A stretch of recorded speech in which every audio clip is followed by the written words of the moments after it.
माननीय राहुल जी को प्रशांत जी से ये सीखने की आवश्यकता है कि भैया किस प्रकार से राजनीति की जाती है। यदि वो जन स्वराज के 3 साल के काम को ही देख लेंगे तो कांग्रेस पता नहीं कहां से कहां चली जाएगी। तो आप देखिए कि राहुल गांधी का जो नक्षत्र वो ज्येष्ठा नक्षत्र में पैदा हुए हैं, तो राहुल गांधी जी की कुंडली में चंद्रमा जो है वो बैठा हुआ छठे भाव में। चंद्रमा कमजोर होगा तो आप अपने ब्रेन से काम नहीं कर सकते, आप हमेशा दूसरों की सलाह से काम कर सकते हैं। तो तेजस्वी यादव क्या ग्रह नक्षत्र सितारे क्या कह रहे हैं इस बार? तो उनको वो परिणाम नहीं मिल पाएगा जिसकी वो अपेक्षा कर रहे हैं, यानी वो प्रदेश के मुख्यमंत्री बनना चाहते हैं, महागठबंधन की सरकार बनना चाहती है, लेकिन मुझे लगता है कि नेतृत्व में इस बार बेहद मुश्किल है। ये पर्सनालिटी है नीतीश कुमार। नीतीश कुमार की कुंडली क्या बोलती है आपके हिसाब से? उनके साथ क्या होने जा रहा है? तो आप देखिए कि जातक को यश मान सम्मान प्राप्त होने जा रहा है, तो रिजल्ट कहां खुलेगा? नीतीश कुमार जी के पक्ष में खुलेगा, यानी एनडीए के पक्ष में खुलेगा। प्रधानमंत्री नरेंद्र मोदी की कुंडली इस वक्त क्या कहती है? यश, प्रसिद्धि या फिर कोई गड़बड़? मैंने कहा था कि नरेंद्र मोदी जी बहुत तेजी से स्वीप करेंगे और अगले 17 साल, चूंकि बुध उनकी कुंडली में भाग्येश है और उच्च का होकर बैठा हुआ है। नमस्कार दोस्तों, मैं हूं दीपक चौरसिया और मेरे इस सोशल मीडिया के मंच पर आपका स्वागत है। हम लगातार बिहार के बारे में बात कर रहे हैं क्योंकि बिहार चुनाव अब अंतिम दौर में है। एक दौर का चुनाव संपन्न हो चुका है, 121 सीटों पर चुनाव हो चुका है, अब मात्र 122 सीटों पर चुनाव होना है और 2 दौर में ये चुनाव समाप्त हो जाएगा। पहला दौर हो चुका है, दूसरा दौर 11 तारीख को है और 14 तारीख को नतीजे आ जाएंगे। लेकिन नतीजे से पहले नतीजे बताने का मजा कुछ और होता है, इसीलिए मैंने आज अपने साथ जोड़ा है, क्योंकि कहते हैं ना, वक्त से पहले और किस्मत से ज्यादा कभी किसी को नहीं मिलता। तो किस्मत किसकी तेज चल रही है इन चुनाव के अंदर, ग्रह नक्षत्र और सितारे क्या कहते हैं, इसी पर बात करने के लिए मेरे साथ जाने माने ज्योतिषाचार्य पंडित अरविंद तिवारी जी जुड़ गए हैं। पंडित अरविंद तिवारी जी ने जो है व्यवसायिक तौर पर ज्योतिषाचार्य का काम करते हैं, किया है, और बड़ी बड़ी यूनिवर्सिटीज की डिग्री इनके पास है और इनके प्रिडिक्शंस हमेशा सटीक होते हैं। तो तिवारी जी, सबसे पहले मैं आपसे जानना चाहता हूं, बिहार चुनाव में एक बड़ा फैक्टर, हम पहले पर्सनालिटीज की बात करते हैं, उसके बाद नंबर्स पर आएंगे। तो तेजस्वी यादव जी क्या ग्रह नक्षत्र और सितारे क्या कह रहे हैं इस बार? बिल्कुल, देखिए तेजस्वी यादव जी की जो कुंडली है, चूंकि वो तुला राशि के जातक हैं और धनु लग्न और तुला राशि की उनकी जन्म कुंडली है, जिसके चलते थोड़ा सा परेशान है। चूंकि वर्तमान में तुला राशि का स्वामी ग्रह शुक्र तुला राशि में ही घूम रहा है, लेकिन सूर्य जो कि यश मान सम्मान का ग्रह माना जाता है, जिससे नेम और फेम मिलता है, वो तुला राशि में नीच का होकर बैठा है। हमारे यहाँ ज्योतिष में कुछ वर्ड होते हैं, उच्च का और नीच का। यदि ग्रह उच्च के होते हैं तो तुरंत लाभ देते हैं, और वहीं ग्रह यदि नीच के हो जाते हैं तो जातक को वो यश मान सम्मान नहीं मिलता जिसका वो हकदार होता। तो जी की कुंडली में सूर्य इस समय नीच का है, जो कि उनकी कुंडली का एक मास्टर यानी प्रमुख ग्रह है। यदि वो कमजोर स्थिति में है, अच्छा उसने क्या करा, शुक्र को भी कमजोर कर रखा है, राशि स्वामी भी कमजोर है, जिसके चलते उनको वो परिणाम नहीं मिल पाएगा जिसकी वो अपेक्षा कर रहे हैं, यानी वो प्रदेश के मुख्यमंत्री बनना चाहते हैं, महागठबंधन की सरकार बनना चाहती है, लेकिन मुझे लगता है कि नेतृत्व में इस बार बेहद मुश्किल है कि बन सके। ठीक है, आप कह रहे हैं बेहद मुश्किल है। तो अगली पर्सनालिटी की तरफ जाते हैं। ये पर्सनालिटी है नीतीश कुमार। नीतीश कुमार की कुंडली क्या बोलती है आपके हिसाब से? उनके साथ क्या होने जा रहा है? उनके ग्रह नक्षत्र क्या क्या बताते हैं? क्योंकि नीतीश कुमार चुनाव के पहले ऐसा लग रहा था बहुत बीमार हैं, तबीयत ठीक नहीं है, स्वास्थ्य साथ नहीं दे रहा है, ऊट पटांग हरकतें करते हैं, लेकिन अब क्या परिस्थितियां नीतीश कुमार के लिए नजर आ रही है? क्योंकि ऐसा लग रहा है कि चुनाव में फुल फोर्स के साथ ही इज बैक। देखिए नीतीश कुमार जी की जो जन्म कुंडली है वो मिथुन लग्न और वृश्चिक राशि के जातक हैं। आपने देखा होगा, चूंकि मिथुन लग्न, चूंकि जेमिनाई लग्न फ्लक्चुएट बहुत करता है, उतार चढ़ाव से भरा, स्थिरता कभी भी नहीं होती। आप उसको ऐसे कह सकते हैं, पल में तो पलमाशा वाली स्थिति होती है। लेकिन चूंकि सबसे इंपॉर्टेंट चीज है, वृश्चिक राशि के जातक हैं। अच्छा, उनका जो जन्म नक्षत्र है वो अनुराधा नक्षत्र है, अनुराधा नक्षत्र में वो पैदा हुए हैं। अनुराधा नक्षत्र में पैदा होने के चलते सबसे महत्वपूर्ण चीज और एक कमाल की चीज जो हम लोग हमेशा बात करते हैं, जिस दिन चुनाव का रिजल्ट आने वाला है, देखिए चंद्रमा एक तो मन का कारक है, यानी जनता के मन में क्या है, किस प्रकार से जनता उनके हिसाब से काम करेगी, ये सबसे ज्यादा महत्वपूर्ण है। और आप देखिए, चूंकि हम लोग बात ज्योतिष के प्रोग्राम की कर रहे हैं, दोनों चरणों में जो भी चुनाव, जिस दिन वोट डाले जा रहे हैं, वो जिस दिन चुनाव का परिणाम निकलने वाला है, क्योंकि परिणाम जिस दिन निकलता है वो सबसे इंपॉर्टेंट डे होता है। तो आप देखिए उस पूरे दिन जो नक्षत्र है और पूरे दिन जो चंद्रमा का ट्रांजिट है, वो नीतीश कुमार की कुंडली से थर्ड हाउस माने चंद्रमा कहां बैठा है, पराक्रम भाव में। तो आप देखिए कि जातक को यश मान सम्मान प्राप्त होने जा रहा है। तो रिजल्ट कहां खुलेगा, नीतीश कुमार जी के पक्ष में खुलेगा, यानी एनडीए के पक्ष में खुलेगा। तो नीतीश कुमार जी की कुंडली बेहद पावरफुल होने जा रही है। और नीतीश कुमार जी के नेतृत्व में चूंकि ये चुनाव लड़ा जा रहा है, वो बात अलग है कि मुख्यमंत्री बनेंगे या नहीं बनेंगे, वो एक अलग विषय हो गया। लेकिन चुनाव परिणाम की जहां तक बात आती है, जहां तक बात होती है एनडीए की, तो एनडीए नीतीश कुमार जी के नेतृत्व में काफी बेहद मजबूत दिखाई दे रहा है। और मेरा मानना है कि वो एक बड़े मार्जिन से इस बार चुनाव जीतने जा रहे हैं। बड़े मार्जिन से? आपने तो घोषणा कर दी बड़े मार्जिन, इस बड़े मार्जिन के बारे में मैं पता करूंगा आपसे। लेकिन अगली बड़ी शख्सियत जिन्होंने 3 साल तक बहुत मेहनत की, वो नाम है प्रशांत किशोर का। क्या प्रशांत किशोर के उनकी मेहनत का फल मिलने जा रहा है? क्या कहती है उनकी कुंडली? देखिए प्रशांत किशोर जी जो है वो वृषभ लग्न और कन्या राशि के जातक हैं। आप तो चूंकि उनके साथ रहे भी हैं, आपने देखा भी है। कभी आप ध्यान से देखिए, वो छोटी उंगली में एक पन्ना रत्न धारण करते हैं। चूंकि वृषभ लग्न के जातक हैं, पंचम भाव जो कि राजनीति का भाव होता है, और सेकंड हाउस जो कि बड़ा इंपॉर्टेंट होता है, धन भाव का भी कारक ग्रह बुध है। अच्छा, उनकी कुंडली में बुध उच्च का होकर पंचम भाव में ही बैठा है। यही कारण है कि वो बहुत नीचे से उठकर बहुत आगे बिल्कुल हायर पोजीशन पे बैठे, माननीय प्रधानमंत्री जी के साथ रहे, अमित जी के साथ रहे। और उन्होंने हिंदुस्तान की जितनी भी बड़ी जो राजनीतिक पार्टियां हैं, लगभग सभी के मैनेजमेंट का काम किया।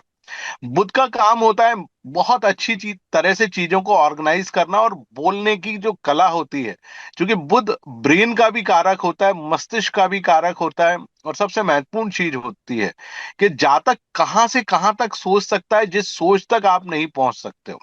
तो वो उनकी सबसे बड़ी कला है। अब बात आती है उनकी पार्टी जन स्वराज की, चूंकि उन्होंने पार्टी रखी है। हमारे यहाँ जो इंडिविजुअल पार्टीज होती है, जैसे आम आदमी पार्टी है, या प्रशांत किशोर जी की जन स्वराज पार्टी है, तो ये सारी पार्टीज गवर्न होती हैं, जो पार्टी का लीडर होता है, पार्टी का जो प्रेसिडेंट होता है, उसी की कुंडली से गवर्न होती है। नो डाउट जन स्वराज कुछ ना कुछ बेहतर करेगी, मेरा मानना है। मैं 10 से 12 सीट उनको देता हूं। लेकिन वो वोट आप परसेंटेज में कम से कम अच्छे परसेंटेज से ऊपर आएंगे भविष्य में। चूंकि वो कितना आगे बढ़ सकते हैं उसके बारे में हम चर्चा करेंगे। लेकिन प्रशांत किशोर इस बिहार चुनाव में एक फैक्टर जरूर साबित होंगे। फैक्टर साबित होंगे? किसका वोट काटेंगे? आपको क्या दिखाई दे रहा है? आपके हिसाब से क्या वो किसी के चांसेस खराब कर सकते हैं? और खराब करेंगे तो क्या बीजेपी के चांसेस खराब करेंगे, या जेडीयू के चांसेस खराब करेंगे, या महागठबंधन के चांसेस खराब करेंगे? देखिए मुझे लगता है कि वो नीतीश कुमार और महागठबंधन दोनों के जो वोट हैं उनको कम करने की पूरी कोशिश करेंगे। उनकी जो कुंडली भी है वो भी इसी प्रकार की है, क्योंकि उनकी नीतीश कुमार जी से कभी पट नहीं पाती है। क्योंकि ग्रह कुछ ऐसे हैं, वृषभ लग्न और मिथुन लग्न, आप यदि उसको देखेंगे तो 2-12 का योग बनाता है। वो कोशिश उन्होंने पूरी की उनके साथ जोड़ने की, उनके साथ काम करने की। तो और दूसरा जन स्वराज और आप जेडीयू दोनों की यदि राशि देखें तो दोनों मकर राशि के ही हैं। तो आप देखेंगे कि दोनों की मकर राशि होने के कारण एक राशि के जातक आपस में एक दूसरे से बड़ा बैर रखते हैं। तो मेरा मानना है कि वो जनता दल यू के वोट भी काटेंगे, महागठबंधन के भी वोट काटेंगे। हाँ, थोड़े वोट वोट वो जो है बीजेपी के जरूर काटेंगे, क्योंकि अपर कास्ट, क्योंकि वो खुद ब्राह्मण है, अपर कास्ट से जुड़े हुए उन्होंने बहुत सारे लोगों को अपने साथ जोड़ा है डेफिनेटली। लेकिन वो उतना नुकसान भाजपा को नहीं पहुंचाएंगे, क्योंकि भाजपा की कुंडली इस समय अपने इतिहास की तरफ एक बड़े अलग किस्म से आगे बढ़ रही है। आप जब भी मुझे कभी मौका देंगे तो मैं बीजेपी की पूरी कुंडली को आपको एनालिसिस करके बताऊंगा कि बीजेपी अब कहां से कहां जाने वाली है। ठीक है। बीजेपी और आगे बढ़ती हुई आपको दिखाई दे रही है, कहां से कहां जाने वाली है, जरूर इसका विश्लेषण हम करेंगे। लेकिन अगली पर्सनालिटी जो बिहार चुनाव के अंदर सबसे बड़ी है वो है प्रधानमंत्री नरेंद्र मोदी। प्रधानमंत्री नरेंद्र मोदी की कुंडली इस वक्त क्या कहती है? यश, प्रसिद्धि, या फिर कोई गड़बड़? देखिए, प्रधानमंत्री नरेंद्र मोदी जी की जो कुंडली है उसमें जो सबसे कमाल की चीज है, जो कि वो वृश्चिक राशि के जातक हैं। मूल कुंडली उनकी जो है, जो आमतौर पर लोग जानते हैं, वो वृश्चिक लग्न और वृश्चिक राशि की बात करते हैं। बट वो कुंडली है नहीं है, क्योंकि मैंने 2019 में प्रेडिक्ट किया था, जब लोकसभा का चरण था। मैंने कहा था कि नरेंद्र मोदी जी बहुत तेजी से स्वीप करेंगे, और अगले 17 साल, चूंकि बुध उनकी कुंडली में भाग्येश है और वो उच्च का होकर बैठा हुआ है। जैसे प्रशांत किशोर जी की कुंडली में उच्च का होकर बैठा हुआ है, वो पंचम भाव में, परंतु ये भाग्य स्थान में बैठा हुआ है। और नरेंद्र मोदी जी की कुंडली चूंकि वृश्चिक राशि की कुंडली है, और इस समय गुरु कर्क राशि में उच्च का होकर भाग्य स्थान में ट्रांजिट कर रहा है। तो मुझे लगता है नरेंद्र मोदी जी की कुंडली के कारण भारतीय जनता पार्टी और एक जो गठबंधन, वो खुद भी वृश्चिक का गठबंधन, दोनों जो गुरु का ट्रांजिट है कर्क राशि में, गुरु के बैठने के कारण नरेंद्र मोदी जी के कारण Bharatiya Janata party landslide NDA को बहुत बड़ी मार्जिन से विक्ट्री दिलाने जा रही है। बिहार के अंदर? बिहार। ठीक है। अब मैं बात करता हूं राहुल गांधी की। भाई, उनकी कुंडली में क्या गड़बड़ है? कभी आप जैसे ज्योतिष को उनके पास जाना चाहिए और बताना चाहिए, सर ये उपाय करिए, या कुछ बताना चाहिए? बताइए ना, सजेस्ट करिए राहुल गांधी को क्या क्या उपाय करने चाहिए आज। बिल्कुल, देखिए राहुल गांधी, आपको एक कमाल की चीज बताता हूँ। हिंदुस्तान में 4 बड़ी कुंडलियां हैं, बल्कि 5 बड़ी कुंडलियां हैं जो वृश्चिक राशि की हैं। सबसे बड़ा नाम माननीय नरेंद्र मोदी जी का है, वो भी वृश्चिक राशि के हैं। माननीय राहुल गांधी जी, वो भी वृश्चिक राशि के हैं। माननीय प्रियंका गांधी जी हैं, वो भी वृश्चिक राशि की हैं। नितिन गडकरी जी हैं, वो भी वृश्चिक राशि के हैं। तो आप देखिए, वृश्चिक राशि वालों की भरमार है। और एक और नाम आपको बताता हूं कमाल का, वो है डोनाल्ड ट्रंप का, वो भी वृश्चिक राशि के हैं। तो किसका आप नाम ले देखिए लिया पूरी आपने? दुनिया नहीं, मैं आजकल कुछ ज्योतिष भी की कर रहे बात हैं कर भारत रहा के खिलाफ हो। हूँ। असल में खेल ये होता है, दीपक जी, कि राशि तो होती है, लेकिन लग्न जो है बड़ा काम करता है, जहां से कुंडली गवर्न होती है। जैसे मानिए नरेंद्र मोदी जी की कुंडली है, तो वो एक स्थिर लग्न की कुंडली है, तो वो स्थिरता से आगे बढ़ा रही है उस राशि को। ठीक उसी प्रकार से मानिए राहुल जी की जो कुंडली है, वो मिथुन लग्न की है, जेमिनाई है। तो आप देखिए, जैसे नीतीश जी कई बार फ्लक्चुएट होते जाते हैं, कई बार अपने निर्णयों से पलट जाते हैं, तो वही राहुल जी के साथ भी है। अच्छा, उनका नक्षत्र अलग है, नक्षत्रों का भी बड़ा खेल होता है। तो आप देखिए कि राहुल गांधी का जो नक्षत्र है, वो ज्येष्ठा नक्षत्र में पैदा हुए हैं। मिथुन लग्न और वृश्चिक राशि और ज्येष्ठा नक्षत्र। आप देखिए कि जैसे ही गुरु ने ट्रांजिट किया, तो उनको एक बार में समझ में आ गया कि मैंने बिहार में बहुत बड़ी गलती कर दी है। तो आप देखिए कि उन्होंने बिहार के दौरे करना लगभग बंद से कर दिए थे, और उनके अपनी पार्टी में ही मतभेद चालू हो गए थे। तो राहुल गांधी जी की कुंडली में चंद्रमा जो है, वो बैठा हुआ 6ठे भाव में, जो बुद्धि का कारक है। दूसरा, लग्नेश बुध, वो भी बेहद कमजोर है। क्योंकि मिथुन लग्न में जब आपका लग्नेश बुध कमजोर होगा, चंद्रमा कमजोर होगा, तो आप अपने ब्रेन से काम नहीं कर सकते, आप हमेशा दूसरों की सलाह से काम कर सकते हैं। तो राहुल जी की कुंडली में ये सबसे बड़ी कमजोरी है कि वो अपने बुद्धि, देखिए मिथुन लग्न वाला जातक जो है, बहुत कमाल के ब्रेन का होता है, उसके इमेजिनेशन बहुत अच्छी होती है, बोलता बहुत अच्छा है, क्योंकि बुध का कारक है। लेकिन चंद्रमा चूंकि नीच का होकर 6ठे भाव में बैठ गया, मरकरी भी कमजोर होकर पड़ा हुआ है, जिसके चलते वो अपनी बुद्धि का इस्तेमाल नहीं करते। अच्छा, अपने से बहुत सारे लोगों को शत्रु बना लेते हैं वो, क्योंकि चंद्रमा भी कमजोर है, बुध भी कमजोर है, जिसके चलते राहुल जी में जो टैलेंट है, उस टैलेंट का कोई इस्तेमाल नहीं कर पाते वो। नतीजतन क्या होता है कि हर चुनाव के बाद वो किसी भी चीज को शुरू करते हैं। मिथुन लग्न में यही सबसे बड़ी समस्या होती है कि जातक शुरुआत बहुत अच्छी करेगा, ऐसा करेगा कि पूरी दुनिया केवल उसको देखना चाहती है, लेकिन वो बीच में जाके उस चीज को छोड़ देता है, और फिर वो किसी नई चीज की तरफ निकल जाता है। तो राहुल जी को अपनी कुंडली का ट्रीटमेंट कराना चाहिए। बिल्कुल, मैं आपके माध्यम से कहना चाहूंगा, यदि वो इस प्रोग्राम को देखें, मुझे बुलाएं सहर्ष रूप से। मैं बिल्कुल, काम ही मेरा ज्योतिष का है। मैं उनकी कुंडली को ठीक करने के लिए जो उपाय मेरे पास संज्ञान में है, मैं जरूर उनको बताने का प्रयास करूंगा। मैंने आप बताइए ना क्या उपाय होंगे जिससे राहुल गांधी की कुंडली ठीक होगी, कुछ हमको भी बता दीजिए, दर्शकों को भी बता दीजिए, और ये भी बता दीजिए कि क्या उनकी कुंडली में प्रधानमंत्री बनने का योग है। नहीं, मैं आपको सबसे पहले इसी प्रश्न का जवाब देता हूं। उनकी कुंडली में प्रधानमंत्री बनने का कोई योग नहीं है। ये आपके चैनल के माध्यम से मैं बता रहा हूं कि वो अपनी कुंडली को उस हिसाब से माने। आप देखेंगे कि 2029 के बाद उनकी रिलेवेंसी वैसे भी भारतीय राजनीति में कम होने लगेगी, और 35 के आसपास वो राजनीति से लगभग परिदृश्य से चले भी जाएंगे। जहां तक प्रश्न है आपने कहा कुंडली ठीक करने का, तो उनको दो प्लेनेट ठीक कर लेना चाहिए, बुध और चंद्रमा, जो उनकी मास्टर प्लेनेट है, और तीसरा शनि। क्योंकि शनि आने वाले दिनों में, जब शनि मेष राशि में आएगा 2028 में, और 29 में फिर से इलेक्शन आएंगे, तो शनि फिर तंग करेगा। क्योंकि शनि उनकी कुंडली में भाग्य और अष्टम भाव का ओनर है, जो उनकी कुंडली को उठाता रहता है, माने ऊपर नीचे करता रहता है। तो जब तक शनि ठीक नहीं होगा, देखिए राजनीति का काम भी शनि का ही काम होता है। तो जब तक आपका शनि आपके पक्ष में नहीं होगा, कैसे आपकी चीजें ठीक होंगी। तो शनि, बुध और चंद्रमा, इन तीनों को ठीक कर ले।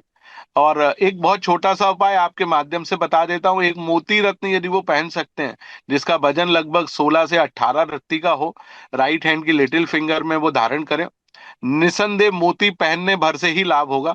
बाकी तो मेरे पास बहुत उपाय हैं, व्यक्तिगत रूप से कभी मिलेंगे तो मैं निसंदेह उनको बताने का प्रयास करूं। नहीं तो इस उपाय से क्या होगा, प्रधानमंत्री इस बन उपाय जाएंगे? से सबसे, ना प्रधानमंत्री नहीं बनेंगे, लेकिन राजनीति में उनकी एक स्थिरता बनेगी। वो अपने बुद्धि का इस्तेमाल करना सीख पाएंगे। देखिए अभी तक क्या होता है, उनके आसपास एक कोटरी खड़ी हो जाती है, कोई भी आया कान में बोल के गया। अच्छा, मिथुन लग्न की सबसे बड़ी समस्या क्या होती है, अपना अपने आदमी को छोड़ के दूसरे आदमी पे सबसे ज्यादा भरोसा करता है। अब जैसे उदाहरण आप बिहार का ही ले लीजिए, तो कृष्णा अल्लाह बरू के ऊपर उन्होंने इतना विश्वास कर लिया है कि वो लैपटॉप लेके उन्होंने पूरी जानकारियां दी। जो बिहार को जानने वाले लोग थे, जो पॉलिटिशियन थे, उनको एक कोने में खड़ा कर दिया। अब उसका नतीजा क्या हुआ कि जो 60 से 61 सीटें कांग्रेस को जो मिली, वो सीटें मिली जहां पर कभी महागठबंधन या कांग्रेस कभी जीती ही नहीं। ऐसी सीटें उनको पकड़ा दी। आधे से ज्यादा सीटें तो वो वैसे ही हार गए। अच्छा, उसके बाद क्या हुआ, ये जो के नाम की जो कोटरी है उनके आसपास, मैं नाम किसी का नहीं लूंगा, सभी बड़े लोग हैं। तो जो के की कोटरी है, उस के की कोटरी ने उस मिथुन लग्न के जातक को पूरी तरह से कमजोर कर दिया।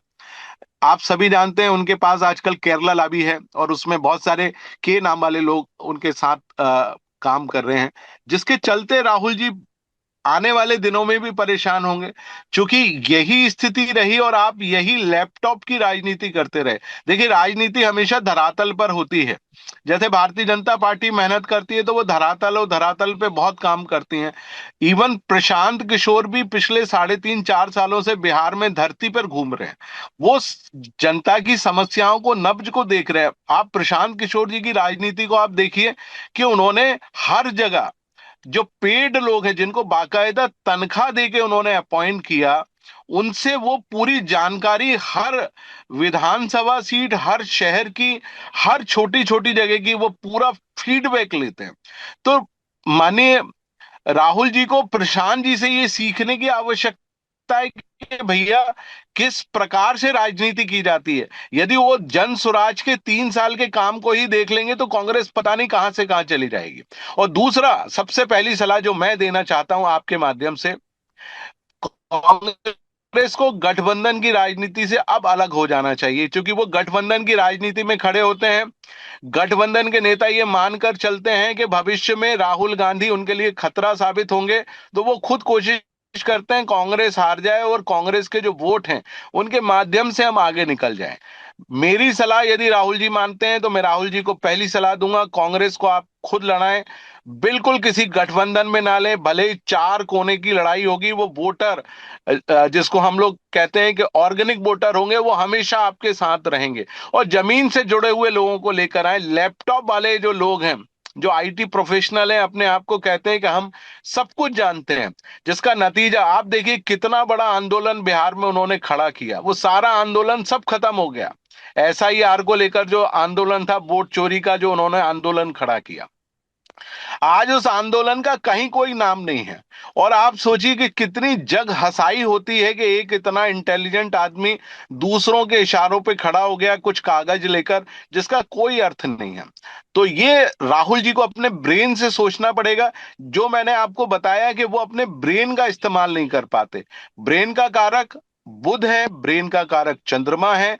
इन दोनों को उन्होंने कंट्रोल कर लिया, निसंदेह भारतीय राजनीति में वो आगे बढ़ेंगे। पर बहुत विनम्रता से, उनकी कुंडली मैंने देखी हुई है, मेरे पास उनका ओरिजिनल टाइम है।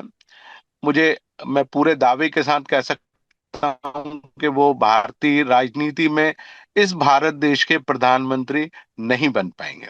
ठीक है, चलते चलते मुझे ये बताइए, आपका क्या प्रिडिक्शन है? 243 सीटें हैं टोटल बिहार विधानसभा के अंदर, तो किसको कितनी सीटें देने जा जी रहे हैं? आपका प्रिडिक्शन क्या कहता है? जी जी। देखिए, मेरा प्रिडिक्शन ये कहता है कि जो इस बार का चुनाव होने जा रहा है उसमें भारतीय जनता पार्टी सबसे बड़ी पार्टी होकर उभरेगी। हालांकि 101 सीटों पे लड़ रही है, लेकिन मैंने भारतीय जनता पार्टी को 75 से 80 सीटें दी हैं, यानी लगभग इतनी सीटें भारतीय जनता पार्टी को प्राप्त होंगी। नीतीश कुमार को भी अच्छी सीटें प्राप्त होंगी। टोटल यदि मैं बात करूंगा एनडीए गठबंधन की टोटल सीटों का, तो लगभग 135 सीटें मेरा अनुमान है कि गठबंधन को प्राप्त होने जा रही है, और गठबंधन अपनी सरकार आसानी से बनाएगा। और आपके हिसाब से महागठबंधन कितनी सीटों पर असर डालेगी? देखिए, महागठबंधन में जो इनको सीट मिलने वाली हैं, खासतौर से मैं बात कर लेता हूं, सबसे पहले आरजेडी की बात कर लेता हूं, तो आरजेडी को 60 से 65 सीटें उनको प्राप्त होने जा रही हैं। कांग्रेस मुझे लगता है कि 10 से 12 सीटों के आसपास सिमट जाएगी।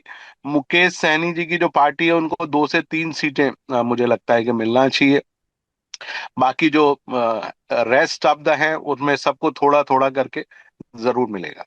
बहुत जी बहुत शुक्रिया। तो ये आपने सुना पंडित अरविंद तिवारी को, जिनका कहना है कि साफ साफ एनडीए की सरकार उनके प्रिडिक्शंस के हिसाब से और उनकी अंक गणना के हिसाब से, उनके ज्योतिष के हिसाब से बिहार के अंदर बनती दिखाई दे रही है। आप सोशल मीडिया पर जुड़े, आपको ये वीडियो कैसा लगा? आप इसे देखिए, कमेंट करिए, लाइक करिए, शेयर कीजिए और सब्सक्राइब कीजिए।